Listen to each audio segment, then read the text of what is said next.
Então, boa noite a todos. Mais uma sexta-feira de tratamento espiritual. Nossa Casa Espírita Cantinho de Jesus.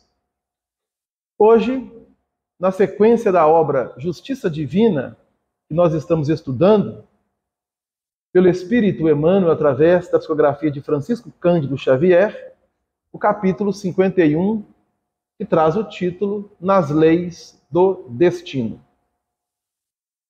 Em uma reunião pública do dia 18 de agosto de 1961, o grupo da qual Chico Xavier participava, neste ano, estavam estudando a obra Céu e o Inferno. E a cada reunião, eles abriam, faziam a leitura de um pequeno trecho, os comentários, e no final Emmanuel brindou em todas as reuniões públicas deste ano com uma mensagem que no final tornou-se este livro, Justiça Divina.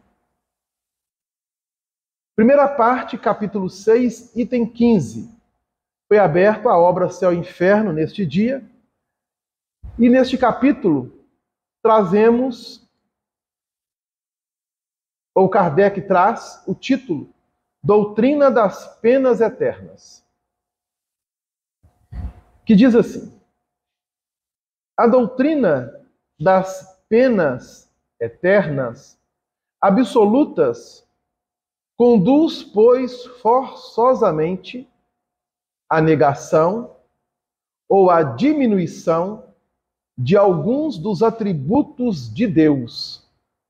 Ela é, por consequência, irreconciliável com a perfeição infinita, de onde se chega a essa conclusão: se Deus é perfeito, a condenação eterna não existe. Se ela existe, Deus não é perfeito. Olha que frase que Allan Kardec nos propõe para refletirmos.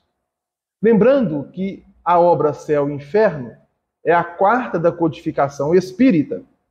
E quando ele trabalha aqui a questão das penas eternas, essa obra ela está desdobrando ou desenvolvendo a quarta parte ou o quarto livro que se encontra em O Livro dos Espíritos, onde lá nós temos penas e gozos terrestres, penas e gozos futuros. São 2 capítulos apenas esta última parte. E ali Kardec, em comunhão com a espiritualidade, vai trabalhar muito a conceituação de céu, de inferno, de purgatório, já abrindo para nós elementos para pensarmos a respeito do que espera o ser humano após a sua passagem pelo campo da vida, entre aspas, no plano físico.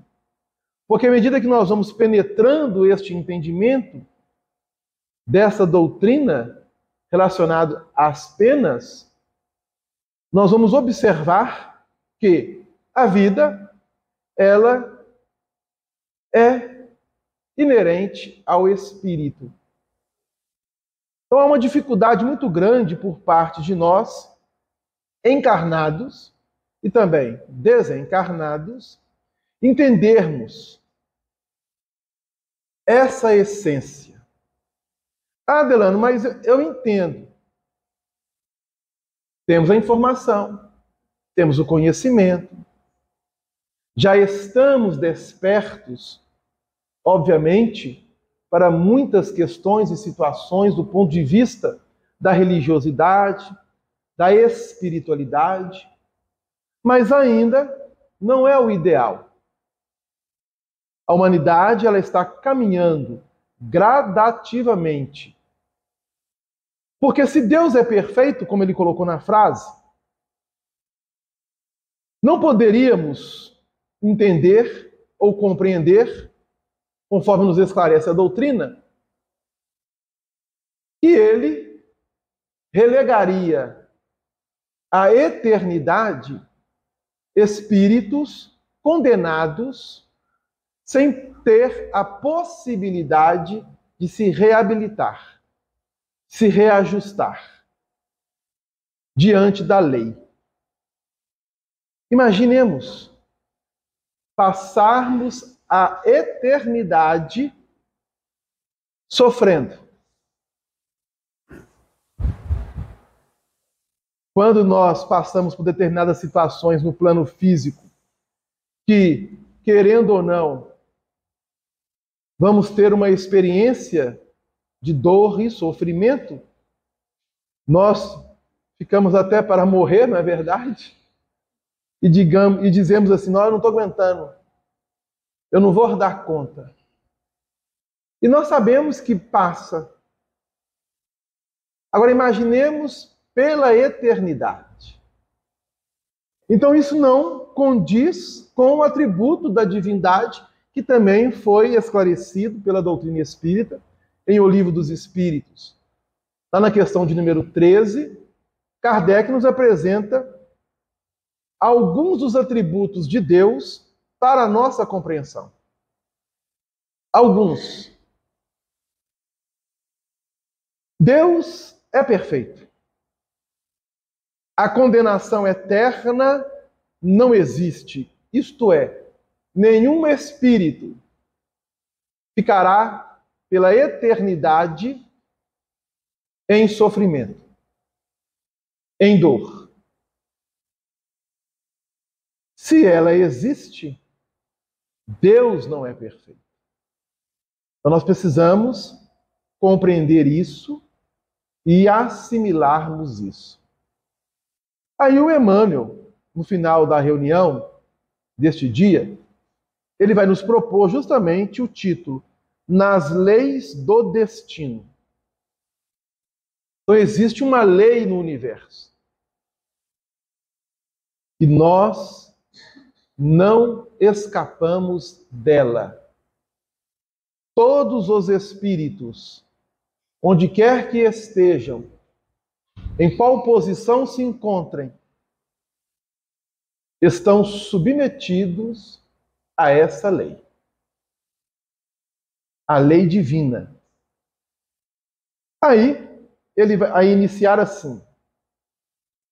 Não digas que Deus sentencia alguém a torturas eternas. Por que ele fala essa frase?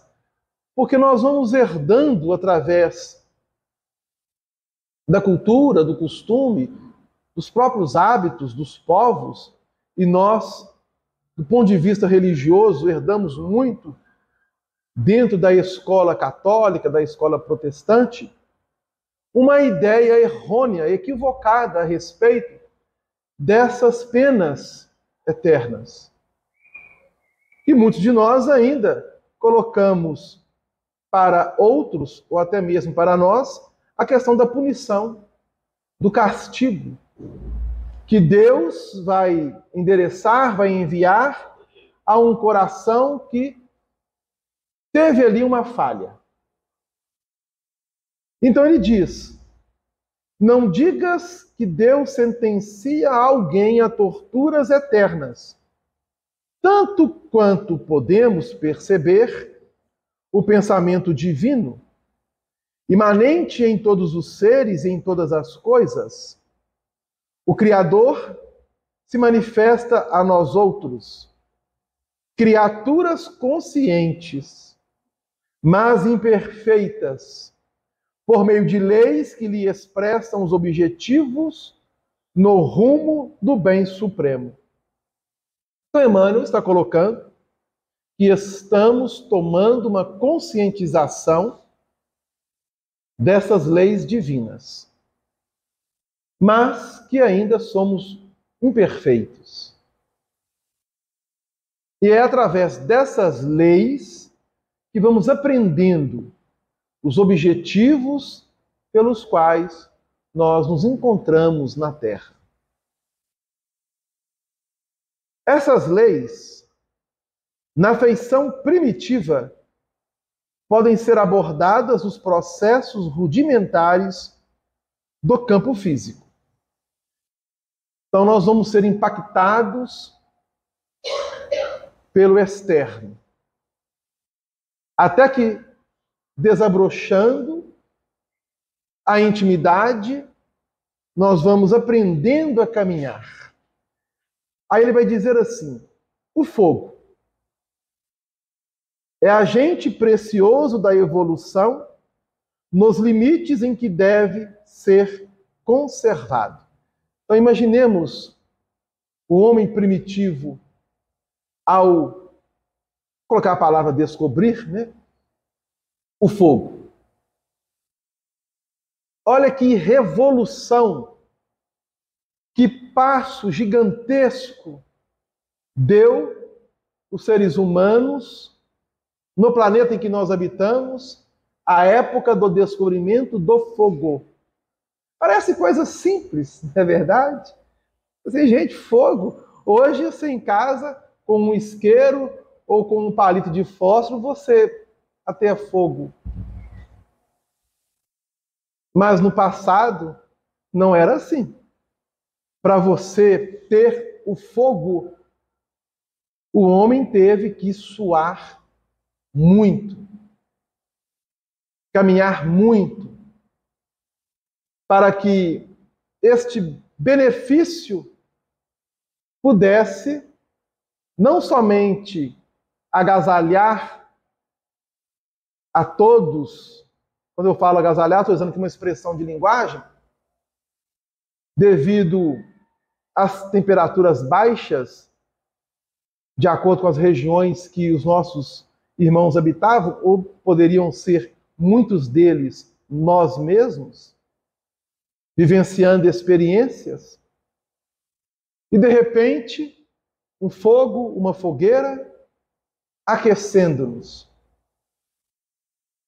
modificando também a alimentação, pois que agora poderíamos colocar a caça no fogo,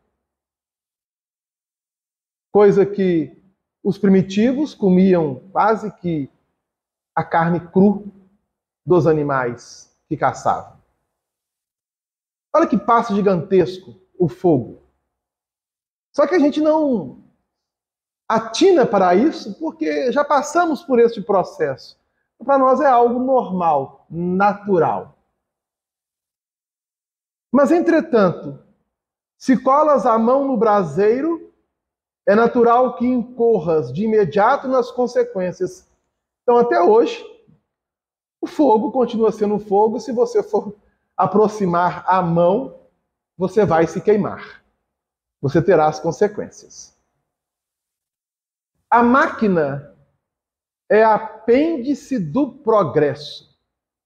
Contudo, se não lhe atendes às necessidades, sofrerás para logo os resultados desastrosos da negligência ou da indisciplina. Ele está aqui já dando um salto quântico do fogo para a máquina, no processo de progressão da nossa humanidade do ponto de vista físico. Nós tivemos no século XIX, depois de Cristo, ou depois da Era Comum, conforme vai dizer os historiadores, a Revolução Industrial, que trouxe enormes benefícios para a humanidade. E essa Revolução Industrial, ela permitiu todas as outras revoluções que até então nós estamos tendo e vivenciando na nossa humanidade. Até hoje. Poderíamos falar da revolução tecnológica, mas aqui está falando das máquinas.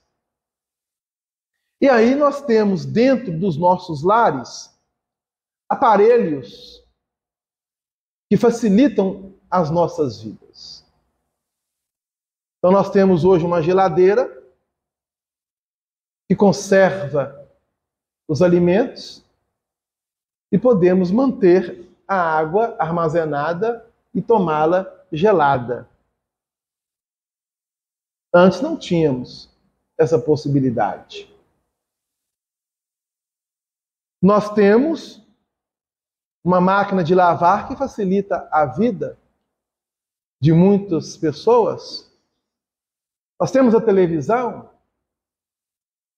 nós temos o computador, o fogão e hoje o celular. Hoje o celular. Oi? Isso. Então as coisas vão avançando. Imagine se nós voltarmos para o ano 2000, 23 anos atrás. Alguém imaginaria que teria um aparelho em mãos que pudesse se conectar de forma automática com o mundo inteiro? Que poderia se comunicar com uma pessoa que está do outro lado do mundo na mesma hora? Não somente escutar a voz, mas ver a imagem da pessoa chegar? Olha que coisa maravilhosa. Em 2000, por mais que os celulares já estavam avançados, ainda não tinham celulares capazes para fazer esse tipo de situação. Há 23 anos atrás.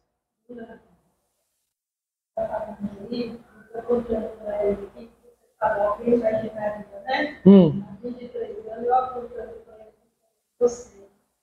Porque quando saiu o primeiro celular, tijolão, né? Ele ganhou dele, aí ele falou, hoje eu falo, eu deveria ter ido no cartório e registrar todas as coisas que ele falava.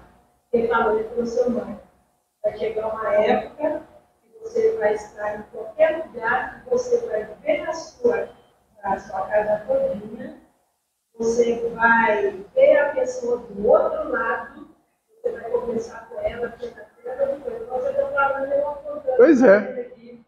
É porque... Sim, é porque aqui no plano, o plano físico ele é tão atrasado que as coisas demoram a chegar, né? Porque lá no plano espiritual existem aparelhos que vão chegar aqui no plano físico só daqui a 200, 300 anos. Mas lá já tem, já se encontra, já é utilizado. Mas aqui ainda, nós vamos demorar muito. Agora, se a máquina ela é um apêndice do progresso, é preciso saber utilizá-la de forma conveniente. Por quê? Porque os resultados, se não houver uma utilização com objetivo, com uma proposta de edificação, serão danosos. Aí Emmanuel coloca: ocorre o mesmo nos planos da consciência. Na matemática do universo, o destino dar-nos-á sempre daquilo que lhe dermos. Então ele está falando das leis do destino. Então ele está colocando matemática. Matemática é exata, é uma ciência exata. Não é isso? Até então, onde nós sabemos, é exata. Pelo menos o conhecimento já possuímos. Nós vamos receber justamente da vida aquilo que lhe dermos. Não há erro. Não há erro. E aí a importância de nós entendermos os atributos de Deus, entendermos a doutrina das penas eternas, porque nós estamos buscando compreender o Espírito. O Espírito e a sua trajetória, a sua caminhada, tanto no plano físico quanto no plano espiritual. Nós não somos capazes de avaliarmos quantas existências no plano físico já tivemos. Nós não somos capazes de avaliarmos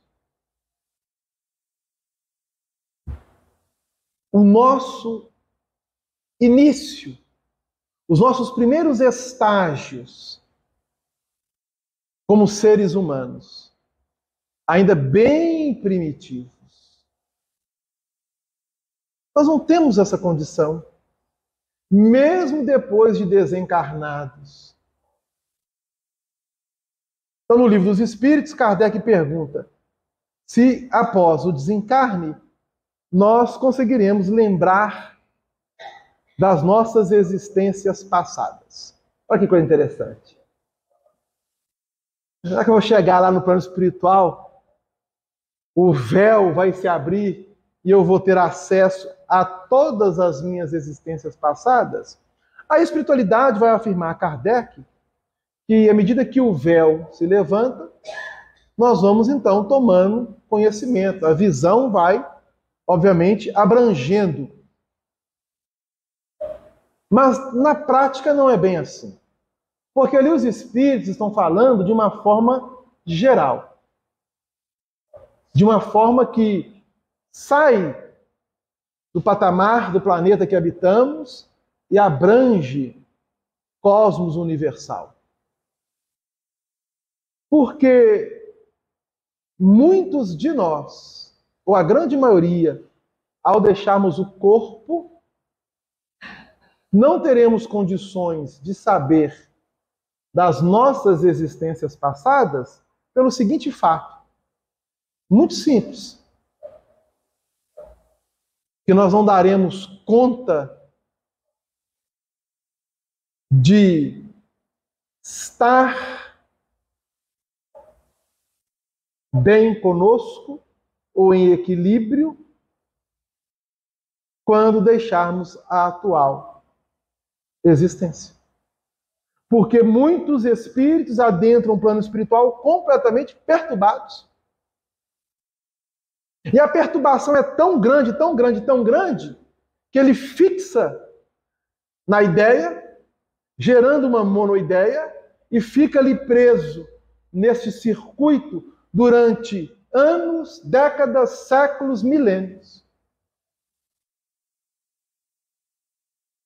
Porque ele se apega a uma determinada situação e fica preso aqui. Isso acontece. O exemplo maior, o André Luiz chegou no plano espiritual. Ele não teve condições, não sei se hoje ele já tem. Ele não teve, hoje com certeza ele já sabe alguma das suas existências. Mas ele não teve acesso às suas existências. Por quê? Porque a mente dele estava presa a uma determinada situação pelo qual ele vivenciou durante o período em que esteve entre nós encarnados na personalidade última e que, utilizando o pseudônimo de André Luiz. Agora, para você compreender e ter entendimento e ter compreensão das suas existências, o espírito tem que ter muito equilíbrio moral. Muito equilíbrio moral. Senão ele não consegue. Aí, continua Emmanuel. É inútil que dignatários desse ou daquele princípio religioso te pintem o todo perfeito por soberano purpurado, suscetível de encolerizar-se por falta de vassalagem ou envaidecer-se à vista de adulações. Os que procedem assim podem estar movidos de santos propósitos ou piamente magnetizados por lendas e tradições respeitáveis que o tempo mumificou, é a palavra que ele utiliza. Mas se esquecem de que, mesmo ante as leis dos homens, pessoa alguma consegue furtar moralmente o merecimento ou a culpa de outra. Deus é amor. Amor que se expande do átomo aos astros. Então aqui está fazendo uma referência à questão 540 do Livro dos Espíritos. Mas é justiça também. Justiça que atribui a cada espírito segundo a própria escolha. E olha que coisa interessante. Aí ele vai nos explicar o funcionamento deste amor diante da justiça. Sendo amor, concede à consciência transviada tantas experiências quantas deseje, a fim de retificar-se, de mudar-se, de se transformar para melhor. Sendo justiça, ignora quaisquer privilégios que lhe queiram impor. E o espírito chegar lá, eu quero isso, eu quero aquilo, existe. Pode existir aqui no plano físico, nas nossas movimentações ilusórias. Na realidade, cada espírito recebe aquilo que lhe dá para a vida, conforme ele colocou. O destino dar-nos-á sempre daquilo que lhe dermos. Não afirmes desse modo que Deus bajula ou condena. Recorda que não podes raciocinar pelo cérebro alheio, nem comer pela boca do próximo. O Criador criou todas as criaturas para que todas as criaturas se engrandeçam. A vida assim, aqui ou além, será sempre o que nós quisermos. E na última frase,